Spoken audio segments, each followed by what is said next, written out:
I have lived on Waiheke for my entire life. I love to explore, walk, swim, surf and snorkel, and yet I've only seen a quarter of what's here. This is due to a loss of access. There are beaches that can only be reached by boat as private landowners have cut off access to their land.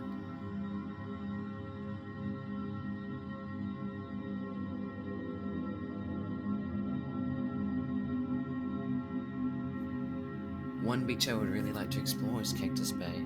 This is part of the massive Manawar Bay station, owned by the Spencer family.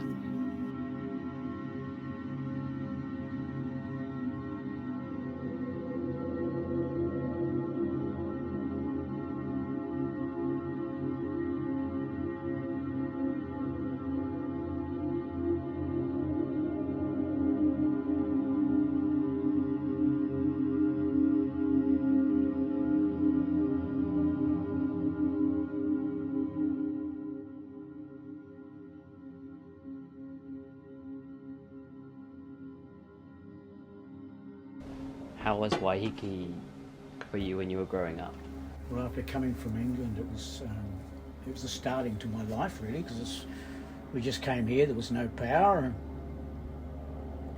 I just remember freedom. You'd only take beaches where you're growing up, and just grew up knowing nothing else but freedom. You could go to the rocks, to the bush, to the creek, and not once did your parents say, "Be careful here, be careful there." So all the kids, we just got together and just made our own fun and enjoyed life. It was wonderful. I can't fault it.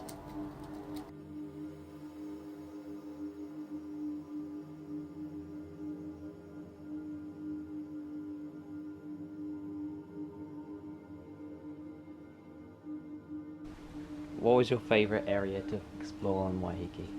Favourite area to explore? Favourite area? The whole island. It was ours.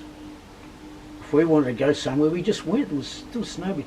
There might have been a couple of unfriendly farmers, but most of it, you just saw the farmer and asked if you could go across his property, and there was no problem. Just be careful of stock. And the island, just a wonderful place to explore.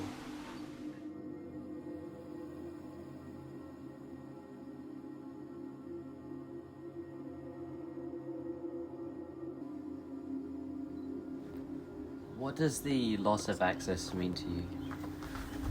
Access. Well, there was a lot of places that I used to go as a kid, and of course I can't take my kids there unless I go by boat. And a lot of how it used to be, I have to just tell them because they can't live what I've been through. There's so many places on the island now that are changing, and it's all about change. You can't alter it, unfortunately.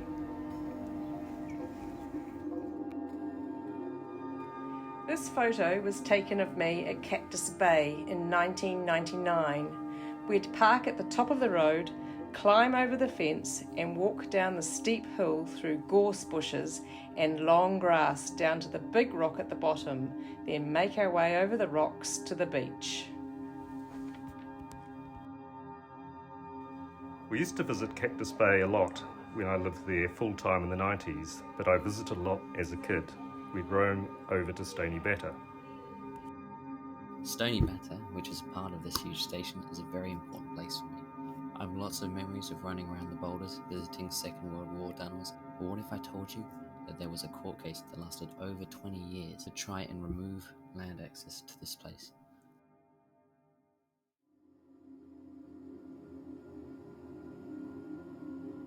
Cactus and Garden Cove were great. Beautiful beach, huge loss to me personally to lose access.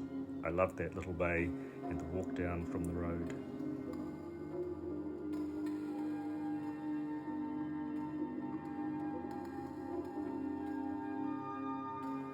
I have also spoken to a lot of members of the local community, and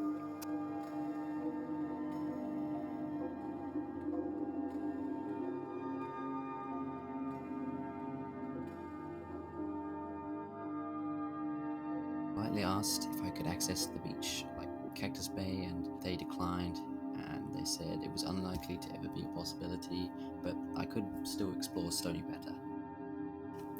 Landowners have their reasons for stopping people from entering their land. Sometimes it's for conservation or it's about protecting their livestock. Whatever the reason, they have a choice, and the law supports this, but on the other hand, does it make it right? This isn't just an issue about Waiheke. This extends to the whole country. It represents the change in people. In the past, people would share their land, and now they keep it for themselves. Is it fair to allow some people to have so much control and power? Back when people fought to make all beaches public land, they wanted fairness, but now the same rule means that only people wealthy enough to own a boat can reach these places. My wish is that moving forward, councils and lawyers will consider making and keeping public access a priority when selling off large areas of land so that all New Zealanders can continue to enjoy our beautiful country.